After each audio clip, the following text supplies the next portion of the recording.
Caso clínico reproductor.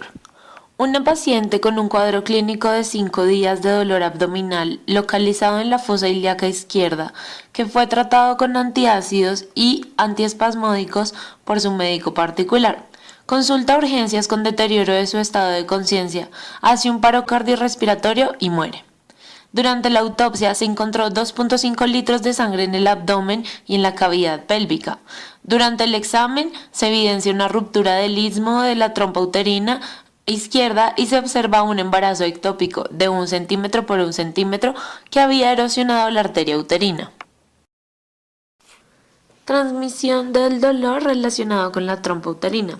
Los sitios topográficos del abdomen donde se puede percibir el dolor son: el primero en el hemiabdomen inferior, segundo en las fosas ilíacas.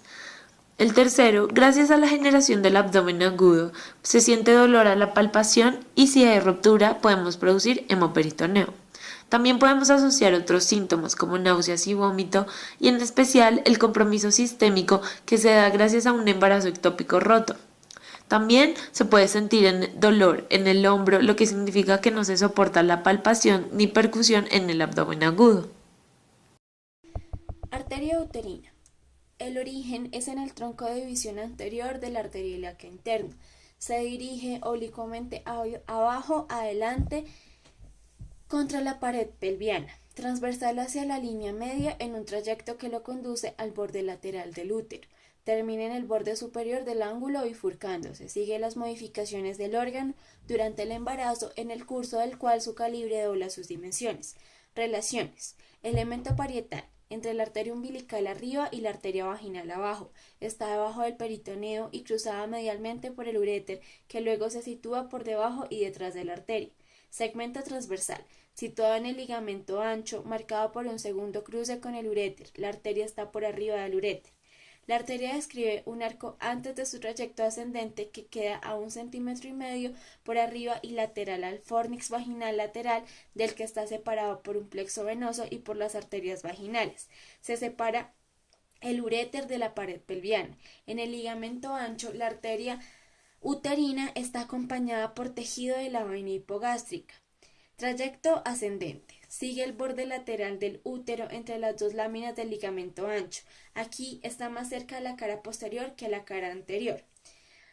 Sus ramas colaterales. Al peritoneo cursan adosadas a las láminas del ligamento ancho y se anastomosan con los arcos tubo-ováricos. Arterias uretéricas.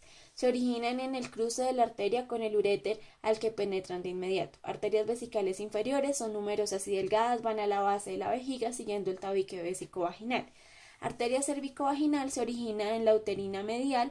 Al cruce del uréter de inmediato se divide en dos ramas destinadas a la pared anterior y posterior de la vagina y del cuello del útero. Colaterales uterinas, destinadas al cuello. El primer ramo cervical irriga el segmento intravaginal del cuello y proporciona a la arteria ácigos de la vagina,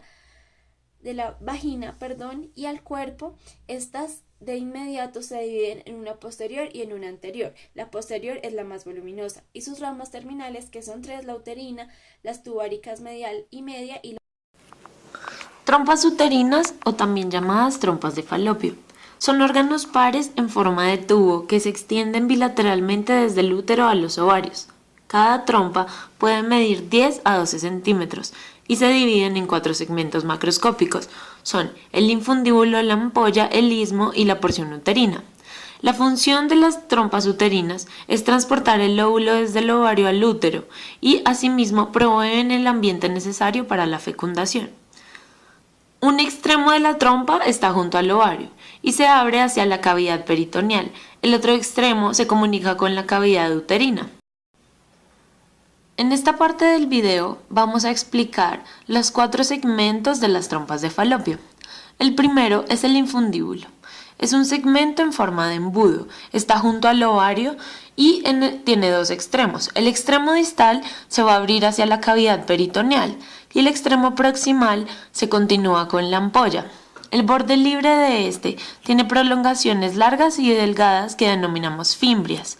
Ellas se extienden hacia el ovario. La ampolla es el segmento más largo. Es el sitio donde se produce la fecundación. El istmo es el segmento medial estrecho de la trompa, que es contiguo al útero.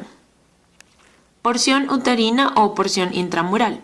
Mide 1 centímetro de largo. Se ubica dentro de la pared del útero y se abre en la cavidad uterina. Histología de las trompas uterinas. Como se ve en la imagen, la pared de las trompas uterinas se compone por 3 capas: la capa serosa externa, una capa muscular intermedia y la capa mucosa interna. La primera capa, capa serosa o peritoneo visceral, es la capa más externa de las trompas uterinas. Tiene tejido conectivo laxo muy vascularizado y está tapizado por mesotelio, que como ya conocemos es epitelio plano simple. Capa muscular. Se organiza en 2 capas, en una capa circular interna gruesa y en una capa longitudinal externa más fina. Capa mucosa interna. Es el revestimiento interno.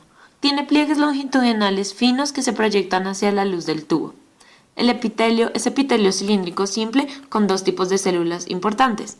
Las primeras son las células ciliadas. Son abundantes en el infundíbulo y en la ampolla. El batir de los cilios es dirigido hacia el útero y sirve para transportar el óvulo. Las células no ciliadas, que son las segundas, son secretoras y producen líquido que contiene sustancias nutritivas para mantener el óvulo. Es importante comentar que la capa mucosa interna tiene una lámina propia de tejido conectivo laxo.